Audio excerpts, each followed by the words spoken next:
নমস্কার, দেখছেন talk to Bangla. আমি অভিষেক রয়েছে আপনাদের সাথে। এই মুহূর্তে যে খবর নিয়ে উপস্থিত হচ্ছি, রাহুল গান্ধী বিদেশ সফরে রয়েছেন এবং বিদেশ সফরে এই মুহূর্তে রাহুল গান্ধীকে যেভাবে আমন্ত্রণ জানানো হচ্ছে বিভিন্ন মানুষের দ্বারা, সেটা কিন্তু অবশ্যই রীতিমতন একটা ভারতবর্ষের কাছে নতুন একটা ছবি উঠে আসছে। এবং রাহুল গান্ধী দেশের বিরোধী দলনেতা হিসেবে এই মুহূর্তে কলম্বিয়ার মেডলিন শহরে তিনি গিয়েছেন এবং সেখানে তার ছবি দেয়ালের মধ্যে মানুষ এঁকে রেখেছেন। সেটা দেখে অবশ্যই আপ্লুত রাহুল গান্ধী এবং তাদের সঙ্গে সময় কাটাচ্ছেন। তাদের সঙ্গীত এবং তাদের যে বিভিন্ন নৃত্য পরিবেশনা, সেগুলোকে তিনি এনজয় করছেন। এবং অন্যদিকে সুধাংশু ত্রিবেদী, তিনি বিজেপির পক্ষ থেকে স্পোকস পার্সন হিসাবে তিনি প্রেস কনফারেন্স করে বলছেন যে রাহুল গান্ধীকে কেন বারংবার বিদেশে বিভিন্ন ইউনিভার্সিটিতে ডাকা হয়, রাহুল গান্ধীর কাছে কি এমন ডিগ্রি রয়েছে।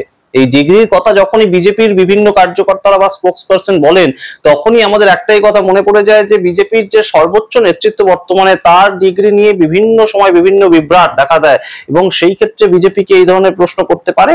যদিও রাহুল গান্ধী বলা যেতে পারে উচ্চশিক্ষিত, এমএ পাশ করেছেন, তিনি এমফিল পাশ করেছেন, তার পরবর্তী পিএইচডি করছিলেন, সেটা ছেড়ে চলে এসেছেন। কিন্তু কাউকেই বিচার করা উচিত নয় তার ডিগ্রি বা তার পড়াশোনা বা শিক্ষাগত যোগ্যতা হিসেবে। কিন্তু বিজেপি যখন এই প্রশ্ন করে, তখন অবশ্যই এটা পাল্টা প্রশ্ন উত্থাপিত হয় যে বিজেপির যে সমস্ত নেতারা এই ধরনের প্রশ্ন করছেন, তারা কি তাদের শীর্ষ নেতৃত্ব তাকে এই ধরনের প্রশ্ন কোনোদিন করতে সাহস পাবেন? এই একটা প্রশ্ন আসছে। এবং তার সঙ্গে রাহুল গান্ধী যখন বাইরে যাচ্ছেন, রাহুল গান্ধীকে কিভাবে বিদেশের মানুষ আমন্ত্রণ জানাচ্ছেন এবং গ্রহণযোগ্যতাটা রাহুল গান্ধীর কোন জায়গায়, সেটাও কিন্তু আরো একবার প্রমাণিত হচ্ছে। সুতরাং অবশ্যই রাহুল গান্ধী বিদেশ সফরে এবং কোন কোন ছবিগুলো উঠে আসছে আপনাদেরকে দেখাই।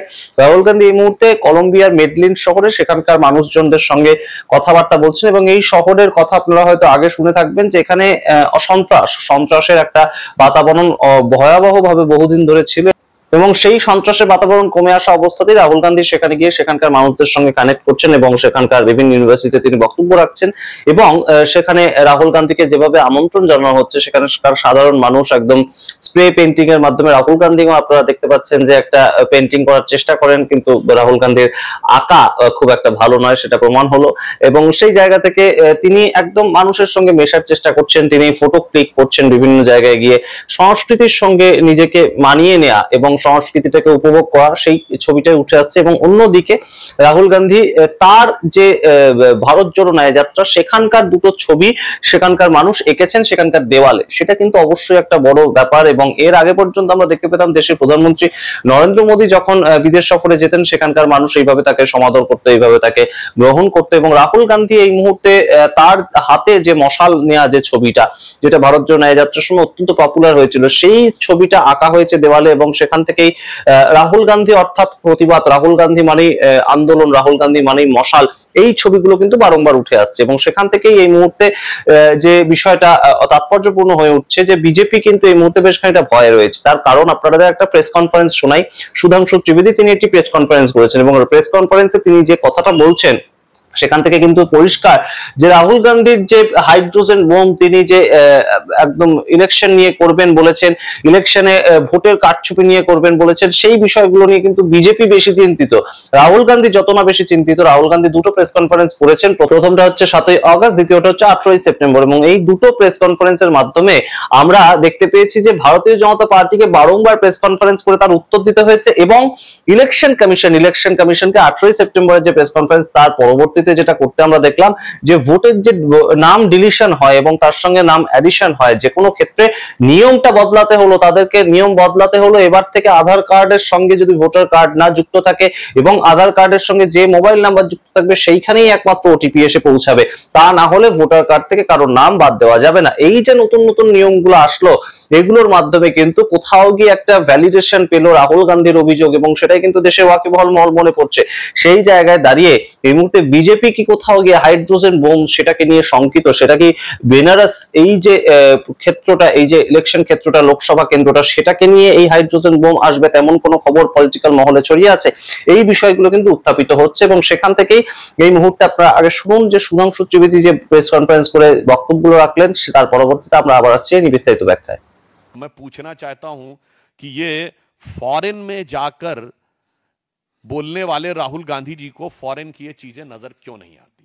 अब उससे बड़ा सवाल कि राहुल गांधी जी में ऐसी कौन सी प्रतिभा है जिसकी वजह से वहां पे उनको विदेश की यूनिवर्सिटीज बुलाती हैं, जबकि कांग्रेस में एक से एक बुद्धिमान लोग हैं।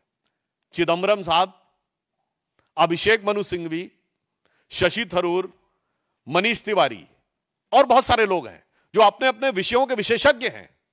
इवन जयराम रमेश, इवन उनके अंकल सैम पित्रोदा जो परमानेंट विदेश में रहते हैं, जिनकी इमेज है कि इंटेलेक्चुअल वाली, उनमें से किसी को नहीं बुलाया जाता है और राहुल गांधी जी को ही बुलाया जाता है।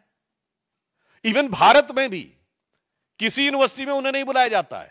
आपने शायद कन्वोकेशंस में भी राहुल गांधी जी को जाते नहीं देखा हुआ। कांग्रेस रूल्ड स्टेट्स में नहीं बुलाया जाता। 2004 से 14 के बीच में उनकी केंद्र में सरकार रही, तब नहीं बुलाया जाता। फिर भारत के बाहरी क्यों उनको बुलाया जाता है? ये कांग्रेस पार्टी से सवाल नहीं है मेरा, उन लोगों से सवाल है कि आपको उनमें ऐसा क्या नजर आता है। और दूसरे शब्दों में बात कहूं कि इसका मतलब आप जब बाहर जाते हैं तो सिर्फ बोल के नहीं आते हैं, कुछ सीख के भी आते हैं। अभी देखिएगा लौट के आने के बाद, जैसे उन्होंने प्रेस कॉन्फ्रेंस की थी ना और कहा था वो हाइड्रोजन बम नहीं, अभी तो एक हिस्सा है।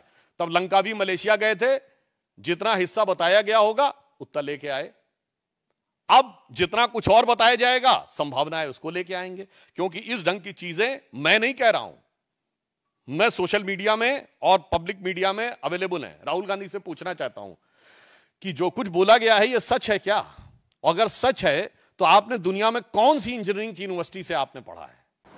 আপনারা শুনলেন বিজেপি স্পোকসপারসনের বক্তব্য, এবং সেখান থেকেই যেটা বোঝা যাচ্ছে যে ভারতের বাইরে রাহুল গান্ধী বিরোধী দলনেতা, তার যে এতটা পপুলারিটি এবং প্রত্যেকটা ইউনিভার্সিটিতে তাকে ডাকছে, সেখান থেকে তাদের কিন্তু কোথাও গিয়ে একটা গাত্রদাহ হচ্ছে। এবং তাই জন্যই তারা প্রশ্ন করছেন যে রাহুল গান্ধীকে কেন ডাকা হচ্ছে।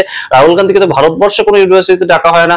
তার কারণ হিসেবে অনেকেই বলছেন যে ভারতবর্ষে যে ইউনিভার্সিটিতে রাহুল গান্ধীকে আমন্ত্রণ করে নিয়ে যাবে ভিসি, সেখানকার ভাইস চ্যান্সেলর, সেই ইউনিভার্সিটির ভাইস চ্যান্সেলর তো পরের দিন থেকে আর সেই ইউনিভার্সিটিতে থাকতে পারবেন না। তার তো একদম পরিবর্তন হয়ে যাবে, তেমন একটা প্রেক্ষাপট তৈরি হতে পারে তাকে যদি আমন্ত্রণ জানানো হয়। তাই জন্য ভারতবর্ষে কোন ইউনিভার্সিটি তাকে ডাকবে? যদি রাহুল গান্ধীকে আমরা বিভিন্ন সময় দেখি, বিভিন্ন ইউনিভার্সিটি তিনি ভিজিট করেন। কয়েকদিন আগে দিল্লি ইউনিভার্সিটি ভিজিট করেছিলেন এবং সেখানেও বিভিন্ন বক্তব্য তিনি রেখেছেন ভোট চুরি নিয়ে, দিল্লি ইউনিভার্সিটির স্টুডেন্টস ইউনিয়নের যে ভোট সেটাকে নিয়ে।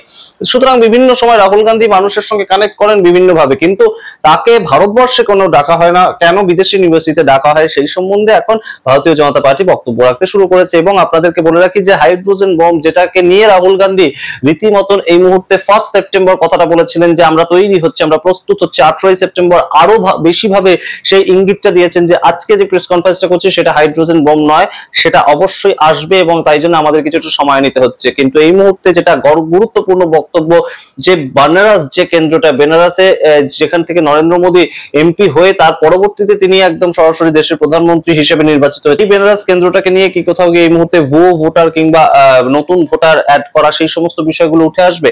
এই প্রশ্নটা যেমন উঠছে, তার সঙ্গে যে প্রশ্নটা উঠছে, বেনারসে কিন্তু অবশ্যই অজয় রায় কংগ্রেসের পক্ষ থেকে প্রথম দুটো রাউন্ডে কিন্তু তিনি এগিয়েছিলেন এবং শেষ পর্যন্ত 1,55,000 বা 52,000 ভোটে নরেন্দ্র মোদী হারিয়ে দেন, যা দেখা যায় শেষ পর্যন্ত গণনা কেন্দ্র। কিন্তু সেখান থেকে যদি দেখা যায় যে একদম কর্ণাটকের যে বিধানসভা কেন্দ্র, যেটাকে নিয়ে রাহুল গান্ধী প্রথম দিন তার প্রেস কনফারেন্সটা করেন যে একটা বিধানসভা এলাকাতেই 1 লক্ষেরও বেশি ভোটার ছিল যারা ভুয়ো ভোটার। সেরকম যদি ঘটনাটা ঘটে তাহলে তো নরেন্দ্র মোদী দেশের প্রধানমন্ত্রী, তার যে জয়টা সেটাও প্রশ্নচিহ্নের মুখে পড়ে যাবে, কারণ জয়ের ব্যবধানটা তো মাত্র 1,52,000। তাই জন্য রাহুল গান্ধীর এই যে হাইড্রোজেন বোম, সেটাকে নিয়ে যেমন বিজেপি এই মুহূর্তে চিন্তায় বোঝাই যাচ্ছে, ঠিক তেমন ভাবেই কিন্তু অন্যদিকে রাহুল গান্ধীর যে পপুলারিটি সারা পৃথিবীতে ছড়িয়ে পড়েছে অন্তত কয়েক মাস ধরে ভোট চুরি প্রসঙ্গটাকে সামনে আনার পর থেকে, সেটাও কিন্তু কোথাও গিয়ে দিনের আলোর মতো স্পষ্ট। আপনারা সামগ্রিক প্রতিবেদনের ভিত্তিতে কি মনে করেন অবশ্যই কমেন্ট বক্সে কমেন্ট করুন। দেখতে থাকুন টক টু বাংলা, অবশ্যই টক টু বাংলা ইউটিউব চ্যানেলটিকে সাবস্ক্রাইব করে দিন।